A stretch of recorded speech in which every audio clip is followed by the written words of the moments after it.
Hej, mit navn er Jan Hoby. Jeg er næstformand i LFS, Landsforeningen for Socialpædagoger. I de sidste par uger har jeg brugt al min tid på at forsøge at få institutionssammenlægningerne i Københavns Kommune til at gå op i en højere enhed. De er også kendt under navnet klyngeinstitutioner. Men netop klyngeinstitutioner skaber utryghed og uvished blandt 10.000 vis af forældre og pædagogisk personale i Københavns Kommune. Hvorfor fanden skal vi have klyngeinstitutioner, når det fungerer godt i forvejen? Det enkle svar på det er, at regeringen i 10 år har udsultet den kommunale velfærd, og nu gør, at vi ikke mere kan udvikle velfærden, men kun kan begrænse den. Den københavnske kommunes kasse, eller krybbe om man vil, er tom. Der er simpelthen ikke penge nok til at få al den velfærd, vi gerne vil have.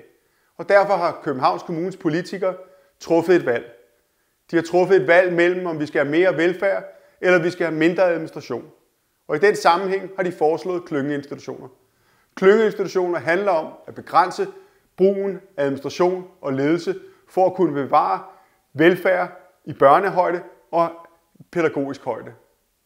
Klyngeledelse kommer ikke til at betyde, at du som forældre eller børnene kommer til at mærke en forskel, når det indtræffer den 1. januar 2011. Men jeg kan garantere dig for, at indfører man ikke klyngeledelse og laver man ikke institutionssammenlægninger i Københavns Kommune den 1. januar 2011, så vil du den 1. januar 2011 kunne mærke konsekvenserne på børn og pædagogisk personale. Der bliver mindre tid til at trøste børn. Der vil være mindre tid til at læse historie for børn. Og der vil være længere mellem, at børn får skiftet deres bleer, eller at der bliver ydet omsorg, tryghed og vished for byens børn.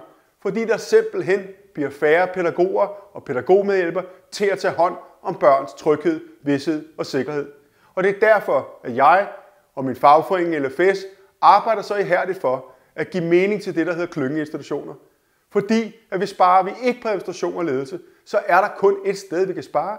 Og det er på byens børn og det pædagogiske personale, der tager hånd om byens børn. Så vi har et valg. Vi har et valg, som er rigtig svært i en tid, hvor der ikke er nok penge til velfærd. Det valg handler om, at vi skal få de penge, der ikke er, til at strække til mest mulig velfærd for byens børn. I LFS har vi truffet et valg. Vi har truffet et valg, der siger, at vi vil velfærd for byens børn og byens pædagogiske personale til gavn for jer.